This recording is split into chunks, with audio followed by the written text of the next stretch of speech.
Michael Nelms is the voice and founder of Where the Children Play, a band that has evolved from black and death metal roots into the atmospheric death metal soundscape, culminating in their latest single, Part 6, Amber Wood, and an upcoming fourth full-length album. And Michael is with us here. How are you today? Doing great, man. Thanks for having me. So, what is the origin story of Where the Children Play, and how did the band begin in the world of extreme metal? Growing up, I was always real big into extreme metal music. I started listening to heavier stuff around 13. So I grew up on stuff like AC/DC, Black Sabbath, Iron Maiden, and it kind of evolved as I got older. I've always wanted to be in a band, but every time I would join a band, we'd always get into creative differences and just... You know how it goes, issues with agreeing on what the sound should be. So I decided to just take it upon myself, make myself the founder of the project. And then I used a website called Fiverr and kind of met some guys. And there's been some lineup changes between albums and the year that we've been a thing. But we've kind of crafted a sound now that I think I kind of merged all my favorite genres of metal together. And it just keeps growing. Yeah, and it's interesting meeting the people on Fiverr, because for people that don't know, Fiverr's kind of a freelance site, and some of the people that work on there will be musicians. So what way did you get together? Is it a kind of manufactured band where you get different people to do some sessions, or have you kind of met and are now together, if you see what I mean? The guys that are currently in the band now, there's a guy, he's from Italy, his name is Louis, and the guy from France, his name, he goes by Luminal, and we haven't met personally, but we work together very, very well professionally. We kind of know each other on a personal level, and the great thing is they let me have complete creative control over the sound and what I want, and they just do the instruments and programming, and it goes to where I think it's to my liking, and they are just happy to do whatever they need to do to make it to where I think the vision needs to go. So, can you tell us a bit about the different members of the band and how their contributions shape the landscape of Where the Children Play? I myself do vocals. I am not instrumentally inclined at all. Yeah. So Luminal actually came on first, and he's the one who handles a lot of the instrumentation. And he's an extremely talented musician. He has more talent in his thumb than I do in my entire body. And then Louis, he does some more of the instrumentation for some of the songs, as well as some of the synth programming as well. So we have that synth element as well. So how do you think the band's sound has evolved over the years? So when we started out, we were blackened death metal with a little bit more of a raw black metal side to it. And our first album, The Church of Satan, really was fast, in your face, raw, really focused on blast beats, trim picking, and not really much an atmospheric sound. Of course, there were some synth sounds in the background, but it wasn't really atmospheric and more into that melancholy. It was just in your face, raw. Whereas now I feel like we've grown as a project. We've grown in a mature sound, and I really like where we're at now. Atmospheric death metal, it kind of merges my two favorite genres, atmospheric black metal and death metal. And what is the difference between those two for people that maybe don't listen to that kind of stuff? So really it goes into two things. One is tempo. So blackened death metal really prides itself upon it being fast, in your face, raw sounding. And when I say raw, it's raw on a production standpoint. You're not really looking at a polished sound.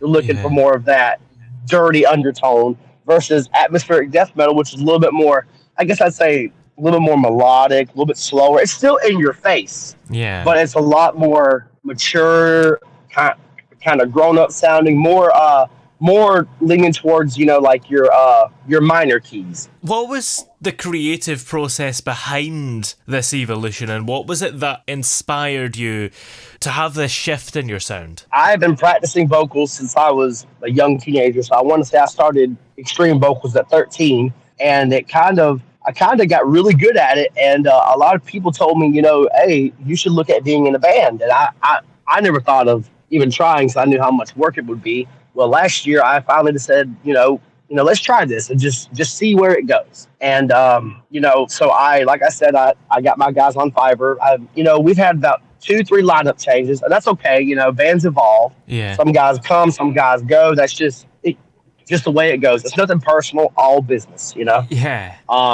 And we have really built something that, well, for one, I didn't think I would be on the death metal spectrum, but one of our top songs has 25,000 listens in 1 year. Wow. Yeah. So, and I do all the marketing, all the merch, all the social media. I handle everything. Your latest single is called Part 6, Amber Wood. So what Right. can you tell us about that song? So it's a part of an 11-track album. It's coming out. It's called Northward.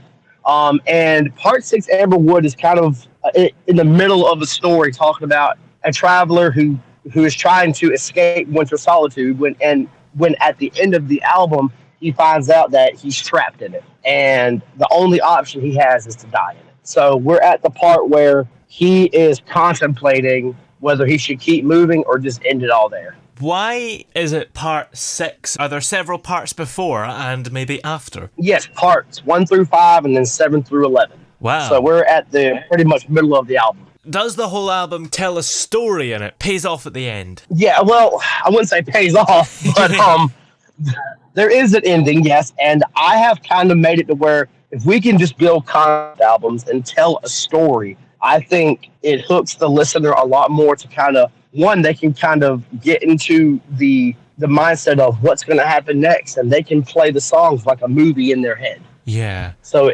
it's more of a hook. Now, some of your other albums include The Church of Satan, One for the Darkness, and poems from the Solemn Black.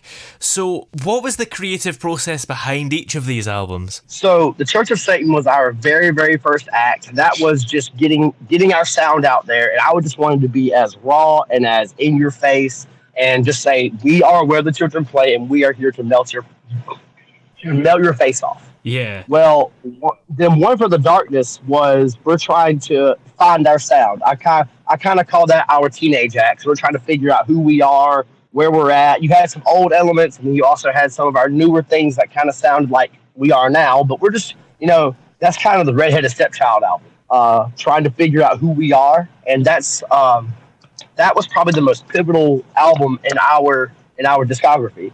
Poems from the Solemn Black was our last one. It came out in January of 2023. And the poems are actually things that I wrote as a teenager. I went back and kind of revamped them to make them sound a little bit more adult. But that was very much of, okay, we have figured out our sound and we know where we want to go from here. You worked with a new producer in late 2023, which is roundabout now, I guess. So how did this collaboration impact the band's sound and creative direction? Oh, dude, it's like night and day. So we had a producer for our second and third album, and I love him to death, but we had some production issues with the sound, and I was like, how do I want our band to be perceived? Because, perception is reality. And in the end of the day, if you want to have a band or anything that is to the standard of, the world right now, because the world standard of music is way higher than it was 20 years ago. So I decided if we went from sounding good to sounding great, then why not? And I went out and, a guy I was talking with on Instagram, he has a band of his own, and he offered to work with us. And we did a trial run with Part 6 Amber Wood. And I told him, I said, man, that sound was night and day. Yeah. So that's where we are now. And I formally welcomed him to the team a couple days ago. And what can we expect from him? Because you say it's going to get better. So do you think it's a constant spiral of improvement that we can look forward to? Oh, yes. We are trying to outdo ourselves with every track, with every album, because in the end of the day, if we don't have a fan base, we don't have a band. So we are here because of the ones who support us and love our music, or those that could not stand the song but wanted us to get better. And I've had some guys who reacted to my music and they've completely loved it. And I've had some guys completely diss it. Yeah. But I use the positive and negative as creative criticism. Because if somebody is wanting to give you their critique, whether it be positive or negative, they care enough to give you that that information because they want you to be great. And that's how I take it. Whether they love us or they hate us, that's what art's supposed to do. It's supposed to impact you in a certain way. Yeah, definitely. Now, if you were to reflect on the band's journey, what are some of your proudest achievements, and maybe even on the other side, some of the challenges that you've faced that have ultimately shaped where the children play are today? So one of our greatest achievements, I think, was our single Blood Overture got 25,000 listens to date. And that's been out since last October. So I'm very proud of that. It's turning about a year old here in a couple days. And then just being able to grow and make our mark on the death metal scene, whether it be a small mark, it's a mark nonetheless. Yeah. I guess you could say some of our failures would be some of our attempts at, some songs that didn't really go well, though we still released them.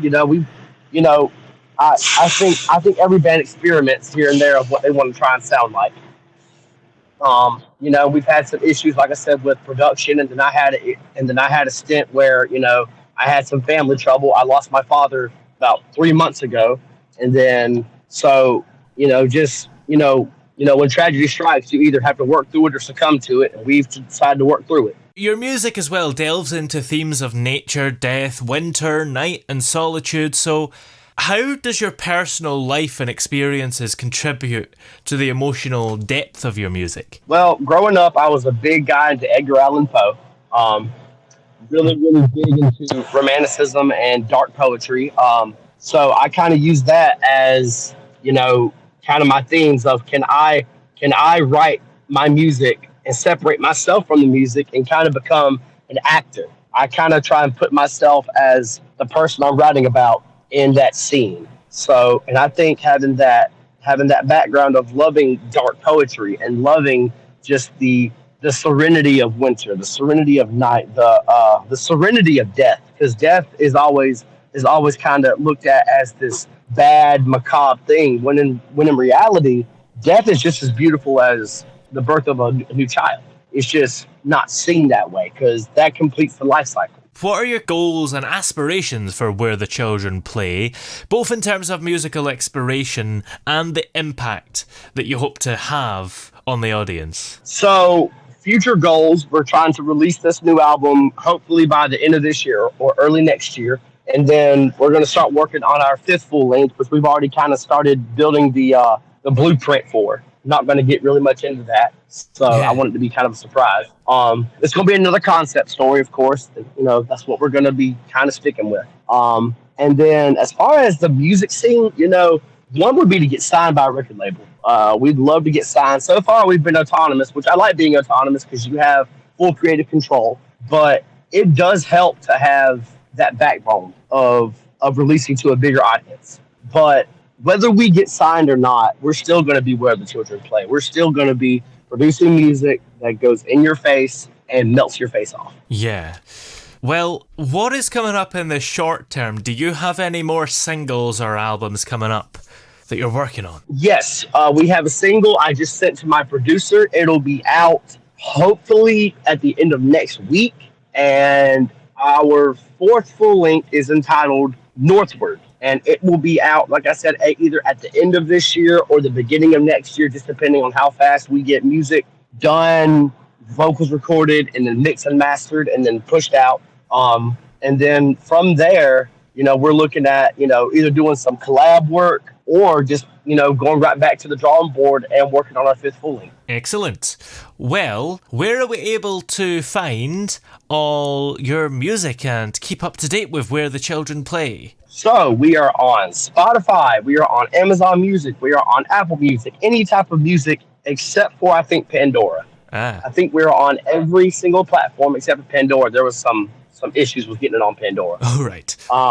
But, I learned pick your battles. Yeah. You can find us on YouTube, Where the Children Play Official. You can find us on Instagram, Where the Children Play Official. We are all over, and currently we are working on building a website. Oh, nice. Well, many thanks for talking to us today. It's been great to have you here. Yes, sir. Thank you for having me. It was a joy.